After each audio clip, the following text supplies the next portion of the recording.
Picture me on an island supply boat, one of the old Clyde puffers seeking to deliver me to my new post.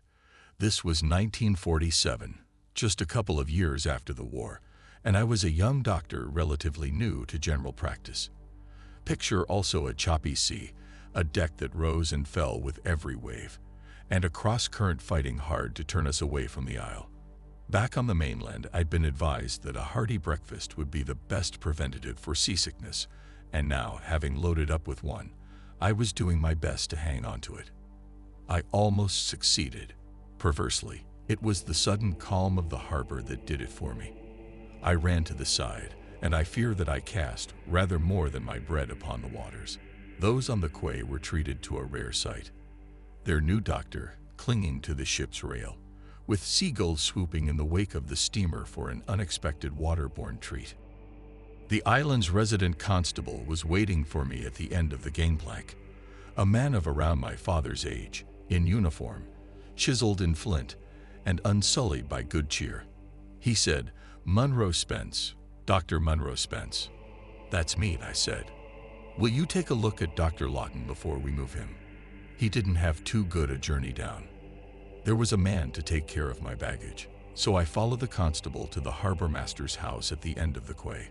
It was a stone building, square and solid.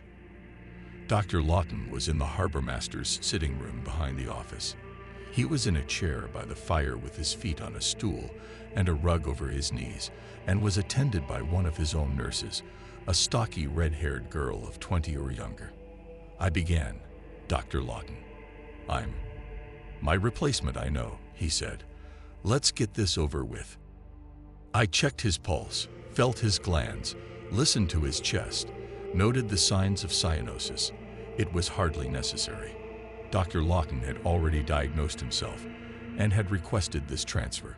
He was an old-school Edinburgh-trained medical man, and I could be sure that his condition must be sufficiently serious that soldiering on was no longer an option. He might choose to ignore his own aches and troubles up to a point, but as the island's only doctor, he couldn't leave the community at risk. When I inquired about chest pain, he didn't answer directly, but his expression told me all. "I wish you'd agreed to the aeroplane," I said. "For my sake or yours."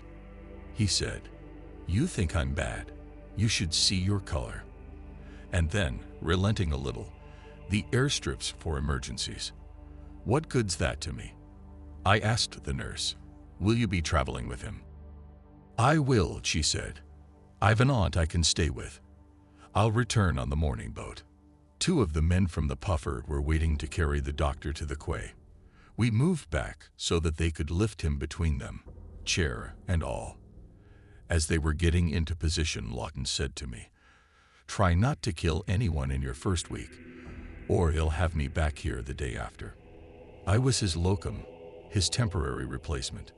That was the story. But we both knew that he wouldn't be returning. His sight of the island from the sea would almost certainly be his last. Once they'd maneuvered him through the doorway, the two sailors bore him with ease toward the boat. Some local people had turned out to wish him well on his journey.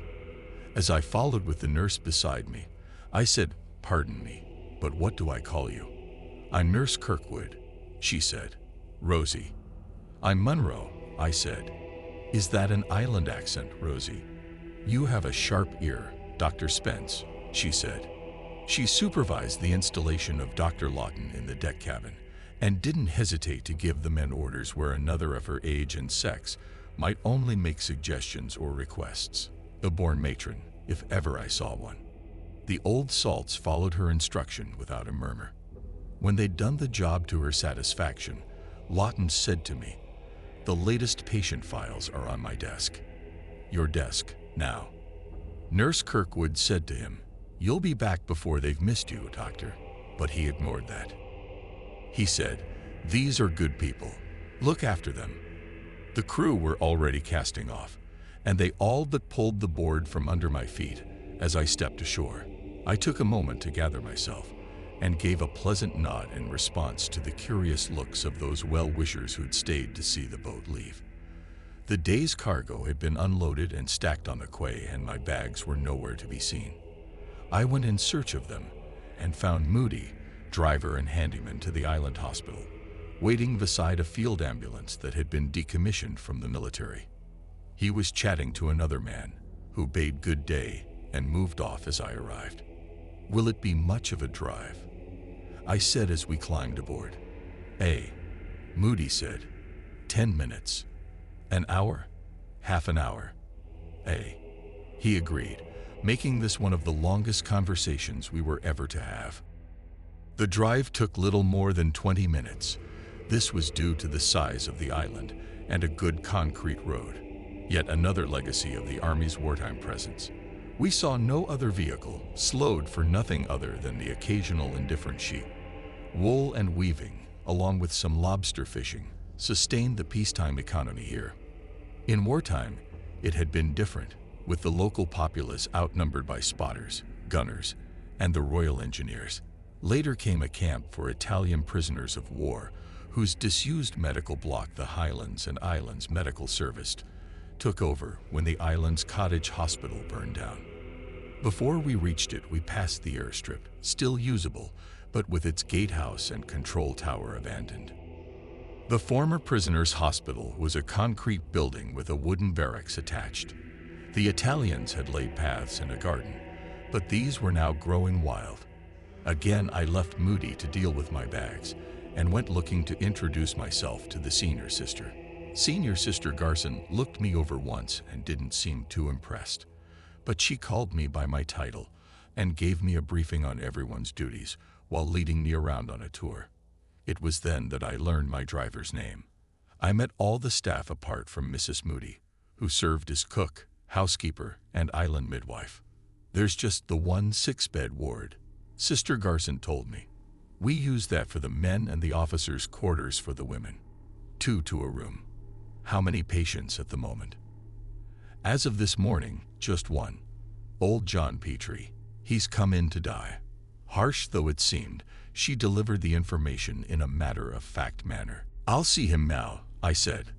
Old John Petrie was 85 or 87. The records were unclear. Occupation, shepherd. Next of kin, none. A rarity on the island. He'd led a tough outdoor life, but toughness won't keep a body going forever. He was now grown so thin and frail that he was in danger of being swallowed up by his bedding. According to Dr. Lawton's notes, he presented with no specific ailment.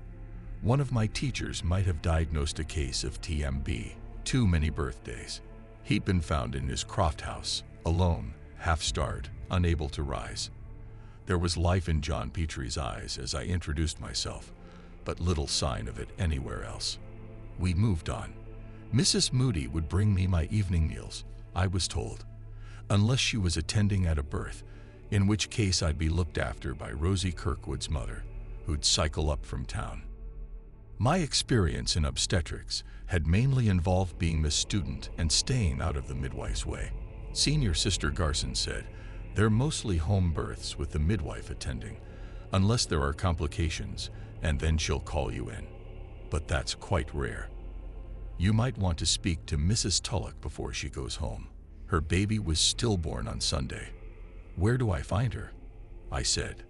The answer was, in the suite of rooms at the other end of the building. Her door in the women's wing was closed, with her husband waiting in the corridor. "She's dressing," he explained. Sister Garson said, "Thomas, this is Dr. Spence. He's taking over for Dr. Lawton." She left us together.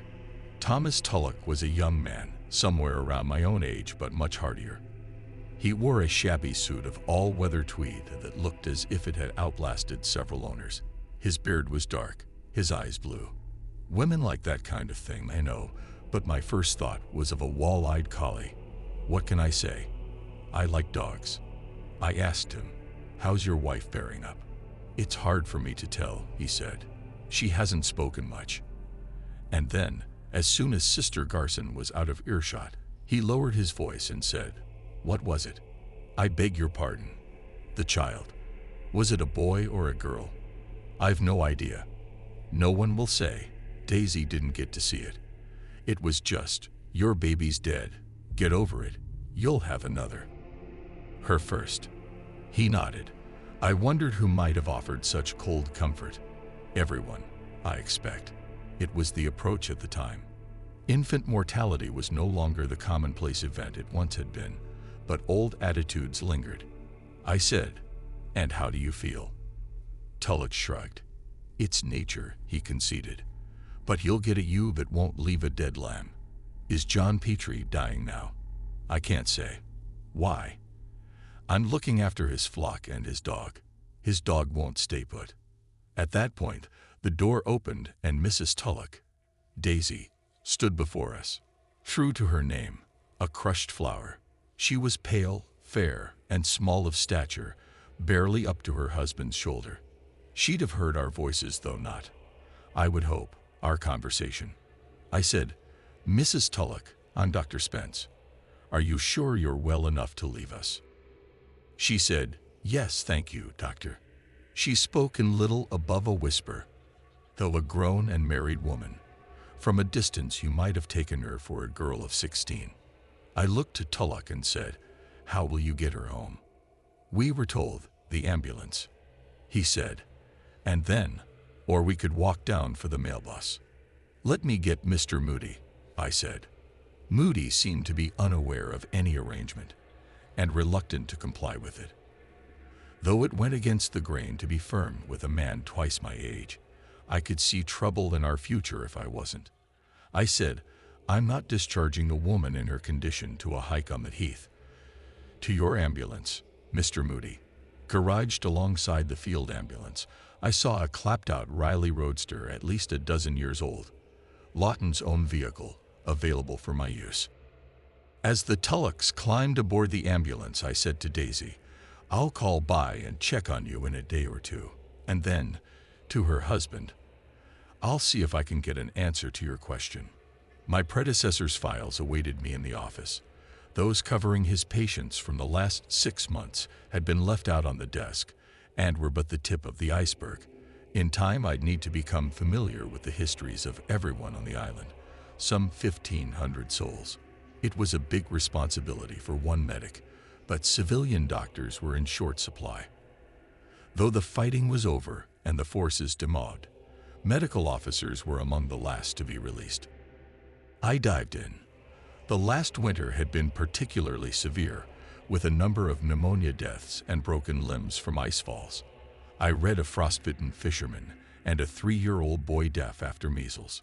2 cases had been sent to the mainland for surgery, and 1 emergency appendectomy had been performed, successfully, and right here, in the hospital's theater, by Lawton himself. Clearly, I had a lot to live up to. Since October, there had been close to a dozen births on the island, a fertile community, and dependent upon it. Most of the children were thriving. One family had moved away.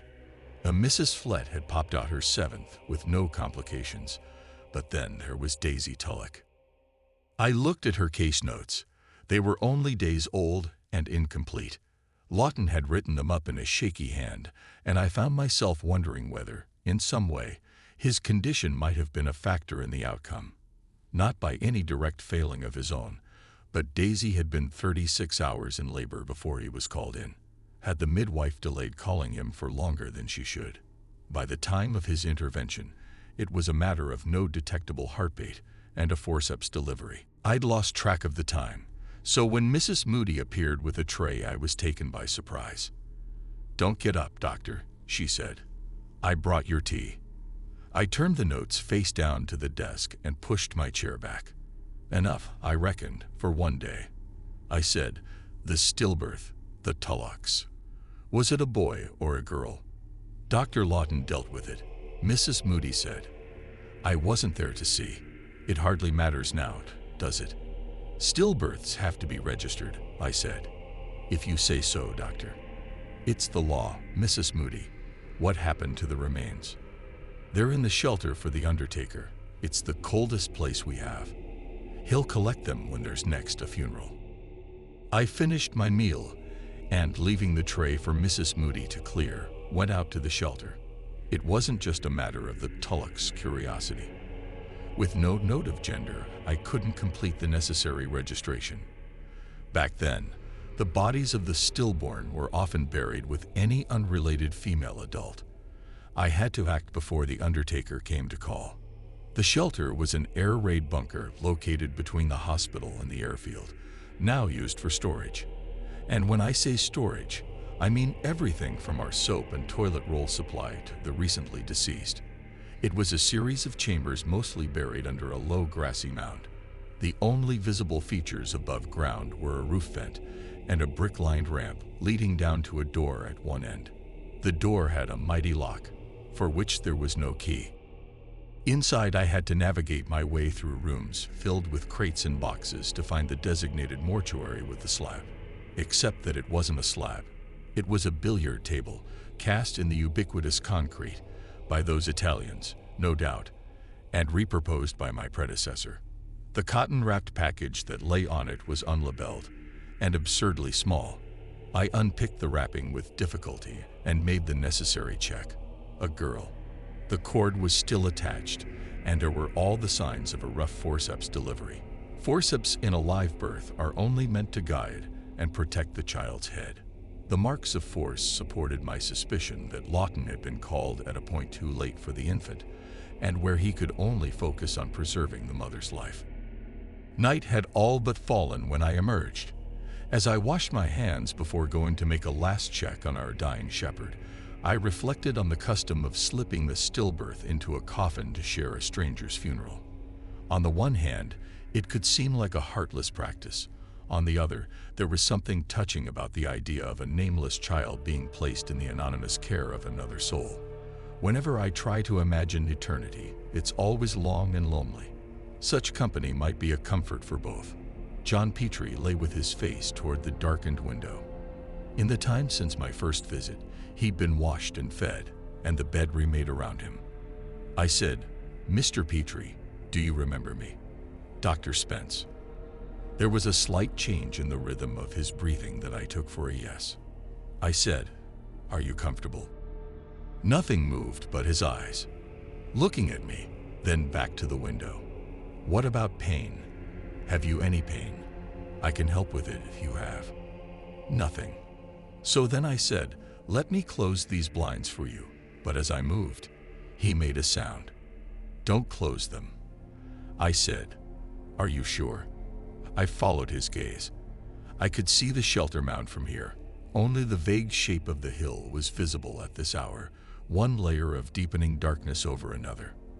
Against the sky, in the last of the fading light, I could make out the outline of an animal. It was a dog, and it seemed to be watching the building. I did as John Petrie wished, left the blinds open, and him to the night. My accommodation was in the wooden barracks where the prisoners had lived and slept. I had an oil lamp for light and a ratty curtain at the window.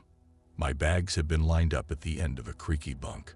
The one concession to luxury was a rag rug on the floor.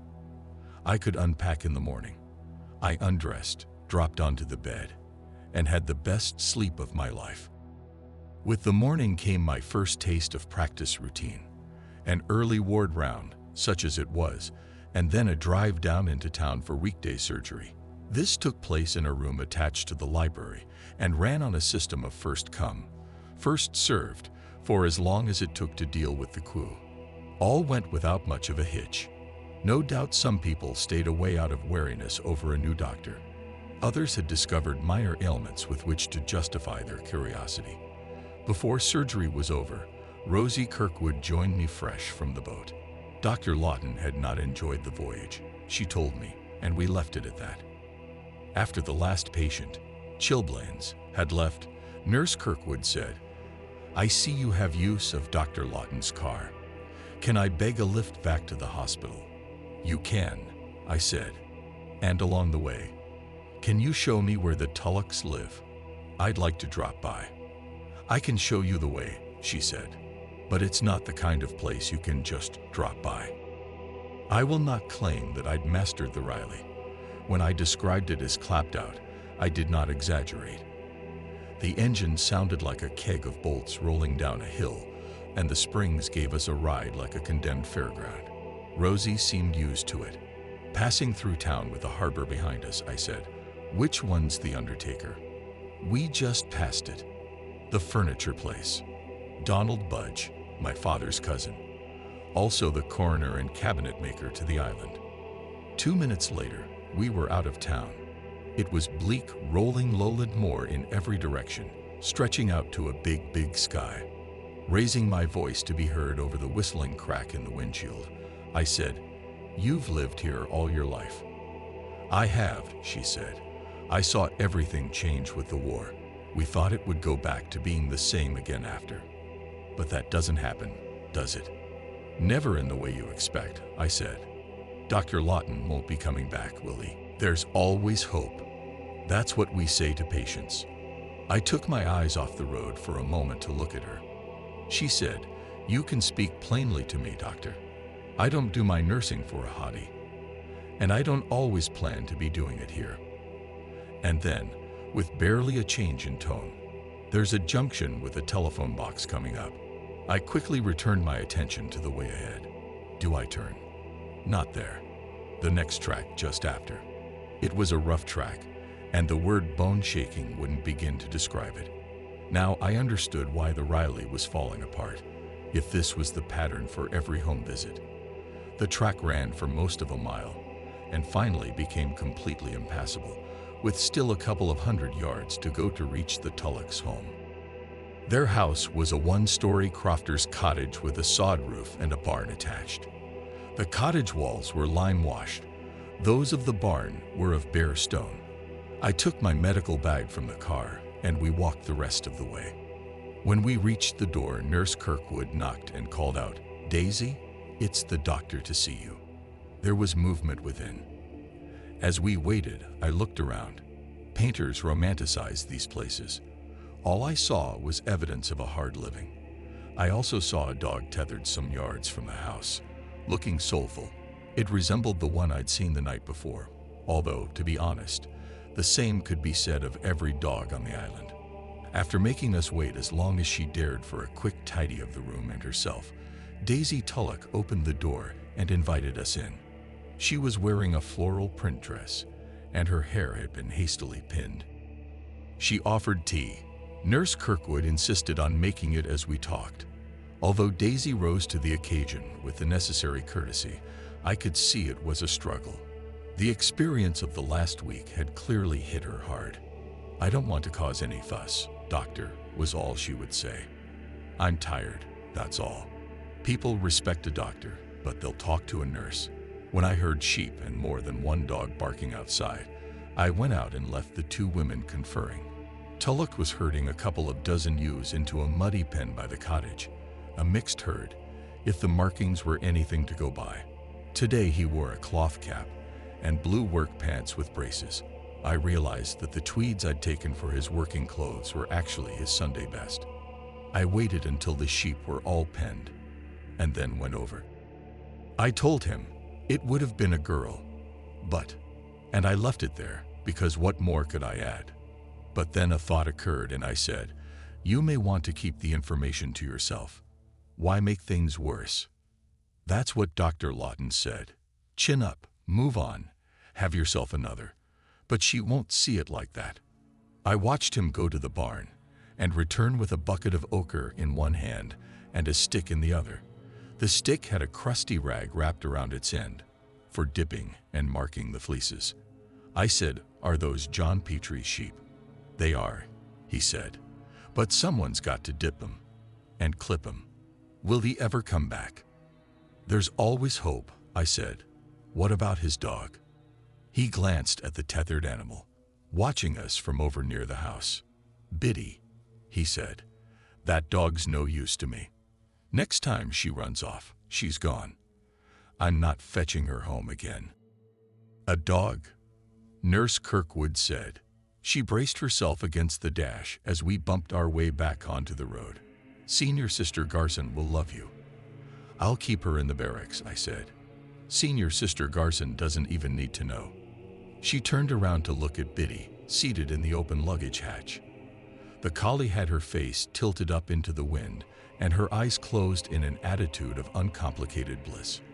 "Good luck with that," she said. That night, when the coast was clear, I sneaked Biddy into the ward. "John," I said, "you've got a visitor." I began to find my way around. I started to make home visits, and I took the time to meet the island's luminaries, from the priest to the postman to the secretary of the grazing committee.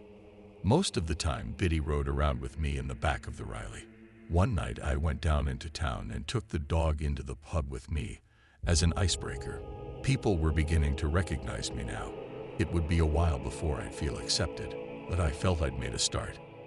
Senior Sister Garwood told me that Donald Budge, the undertaker, had now removed the infant body for an appropriate burial. She also said that he complained to her about the state in which he'd found it.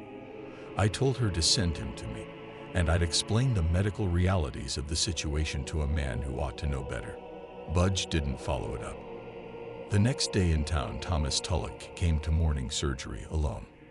"Mr. Tulloch," I said, "how can I help you?" "It's not for me," he said. "It's Daisy, but she won't come. Can you give her a tonic? Anything that'll perk her up. Nothing I do seems to help. Give her time. It's only been a few days. It's getting worse. Now she won't leave the cottage." I tried to persuade her to visit her sister, but she just turns to the wall.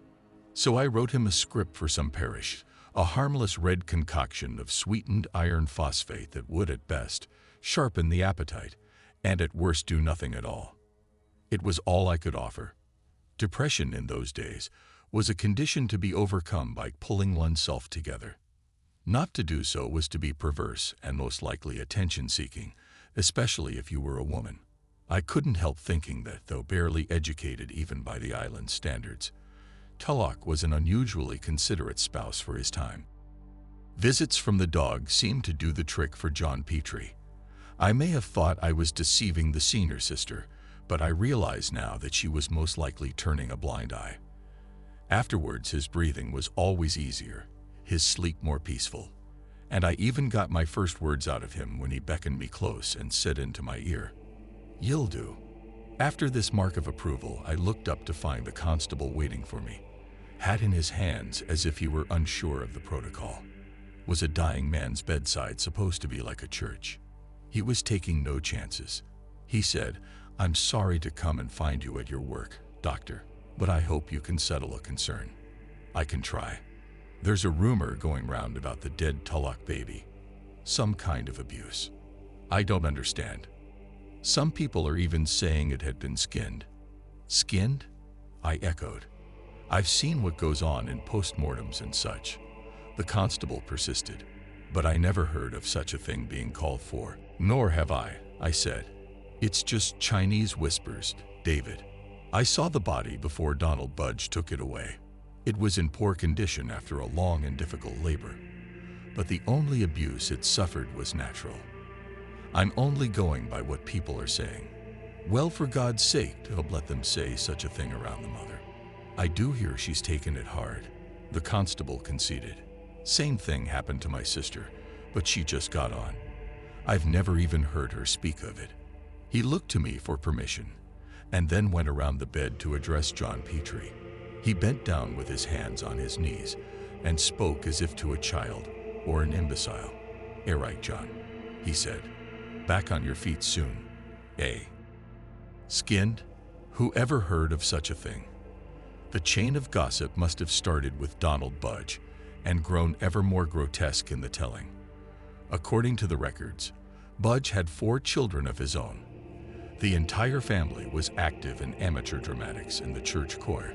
You'd expect a man in his position to know better.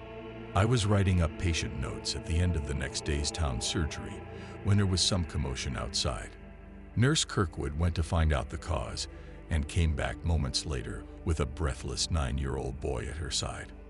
"This is Robert Flett," she said. "He ran all the way here to say his mother's been in an accident." "What kind of an accident?" The boy looked startled and dumbstruck at my direct question, but Rosie Kirkwood spoke for him. "He says she fell." I looked at her. "You know the way." "Of course." We all piled into the Riley to drive out to the west of the island.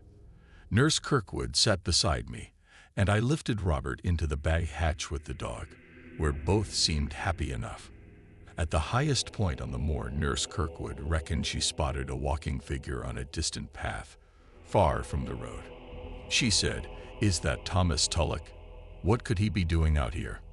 But I couldn't spare the attention to look. Adam Flett was one of 3 brothers who, together, were the island's most prosperous crofter family. In addition to their livestock and rented lands, they made some regular money from government contract work, with a tenancy protected by law. Adam had built a 2-story home with a slate roof and laid a decent road to it. I was able to drive almost to the door. Sheep scattered as I braked, and the boy jumped out to join with other children in gathering them back with sticks. It was only a few weeks since Jean Flett had borne the youngest of her 7 children. The birth had been trouble-free, but the news of a fall concerned me. Her eldest, a girl of around 12 years, led us into the house. I looked back and saw Adam Flett on the far side of the yard, watching us.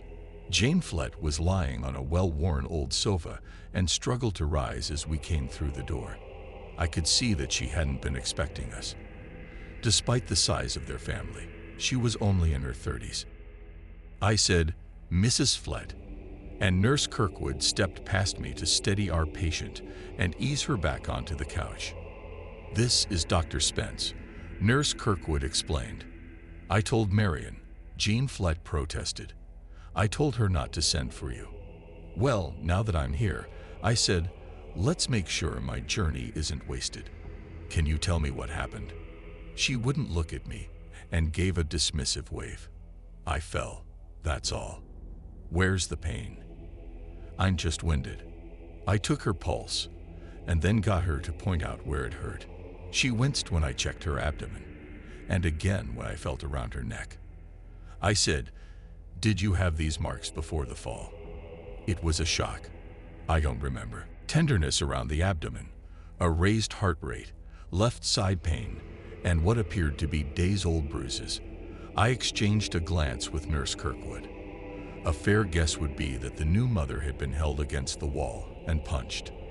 I said, "We need to move you to the hospital for a couple of days." "No," she said. "I'm just sore. I'll be fine." "You've bruised your spleen, Mrs. Flett. I don't think it's ruptured, but I need to be sure. Otherwise, you could need emergency surgery." "Oh, no. I want you where we can keep an eye on you." "Nurse Kirkwood, can you help her to pack a bag?" I went outside. Adam Flett had moved closer to the house, but was still hovering. I said to him, "She's quite badly hurt. That must have been some fall." "She says it's nothing." He wanted to believe it, but he'd seen her pain, and I think it scared him. I said, "With an internal injury, she could die." "I'm serious, Mr. Flett. I'll get the ambulance down to collect her." I'd thought that Nurse Kirkwood was still inside the house, so when she spoke from just behind me, I was taken by surprise. She said, "Where's the baby, Mr. Flett?" "Sleeping," he said. "Where?" she said. "I want to see." "It's no business of yours or anyone else's." Her anger was growing, and so was Flett's defiance. "What have you done to it?" she persisted. "The whole island knows it isn't yours." "Did you get rid of it? Is that what the argument was about? Is that why you struck your wife?" I was aware of 3 or 4 of his children now standing at a distance, watching us. "The Flett brothers have a reputation, Doctor," she said, lowering her voice so the children wouldn't hear. It wouldn't be the first time another man's child had been taken out to the barn and drowned in a bucket. He tried to lunge at her then, and I had to step in. "Stop that," I said, and he shook me off and backed away. He started pacing like an aggrieved wrestler whose opponent stands behind the referee. Meanwhile, his challenger was showing no fear. "Well," Rosie Kirkwood said. "You've got it wrong," he said. "You don't know anything. I won't leave until you prove the child's safe." And I said, "Wait," because I'd had a sudden moment of insight and reckoned I knew what must have happened. I said to Rosie, "He's sold the baby to Thomas Tulloch in exchange for John Petrie's sheep." I recognized those marks. I watched Tulloch make them. I looked at Flett, Am I right? Flett said nothing right away. And then he said, "They're Petrie's." "I suppose Thomas drove them over," I said. Nurse Kirkwood spotted him heading back on the moor. "Is the baby with him?" Flett only shrugged. "I don't care whether the rumors are true," I said. "You can't take a child from its mother. I'll have to report this." "Do what you like," Flett said. "It was her idea." And he walked away. I couldn't put Jane Flett in the Riley, but nor did I want to leave her unattended as I brought in the ambulance. "I'll stay," Nurse Kirkwood said. "I'll come to no harm here." On the Army Highway, I stopped at the Moreland Crossroads, calling ahead from the telephone box to get the ambulance on its way. It passed me heading in the opposite direction before I reached the hospital. There I made arrangements to receive Mrs. Flett. My concern was with her injury, not her private life. Lord knows how a crofter's wife with 6 children found the time, the opportunity, or the energy for a passion, however brief. I'll leave it to your He Bateses and D.H. Lawrences to explore that one, with their greater gifts than mine. Her general health seemed, like so many of her island breed, to be robust. But a bruised spleen needs rest in order to heal, and any greater damage could take a day or two to show. Biddy followed at my heels as I picked up a chair and went to sit with John Petrie. He'd rallied a little with the dog's visits, though the prognosis was unchanged. I opened the window 18 inches or so. Biddy could be out of there like a shot if we should hear the senior sister coming. "I know I can be straight with you, John," I said. "How do you feel about your legacy giving a future to an unwanted child?" They were his sheep that had been traded after all. And Jane Flett had confirmed her wish to see her child raised where it wouldn't be resented. As for Daisy's feelings, I tried to explain them with Tulloch's own analogy of a ewe unwilling to leave its dead lamb, which I was sure he'd understand. John Petrie listened, and then beckoned me closer. What he whispered then had me running to the car. I'd no way of saying whether Thomas Tulloch might have reached his cottage yet. My sense of local geography wasn't that good. I didn't even know for sure that he was carrying the Flett baby. I pushed the Riley as fast as it would go, and when I left the road for the bumpy lane, I hardly slowed. How I didn't break the car in two or lose a wheel, I do not know. I was tossed and bucketed around, but I stayed on the track until the car could progress no farther, and then I abandoned it and set myself to fly as best I could the rest of the way. I saw Tulloch from the crest of a rise, at the same time as the cottage came into view. I might yet reach him before he made it home. He was carrying a bundle close to his chest. I shouted, but either he didn't hear me or he ignored my call. I had to stop him before he got to Daisy. It was Shepard's business. In the few words he could manage, John Petrie had told me how, when a newborn lamb is rejected by its mother, it can be given to a ewe whose own lamb has died at birth. But first the shepherd must skin the dead lamb and pull its pelt over the living one. Then the new mother might accept it as her own. If the sheep understood, the horror would be overwhelming. But animals aren't people. I didn't believe what I was thinking. But what if? I saw the crofter open his door and go inside with his bundle. I was only a few strides behind him, but those scant moments were enough. When last I'd seen Daisy Tulloch, she the air of a woman in whom nothing could hope to rouse the spirit, perhaps ever again. But the screaming started from within the house, just as I was reaching the threshold.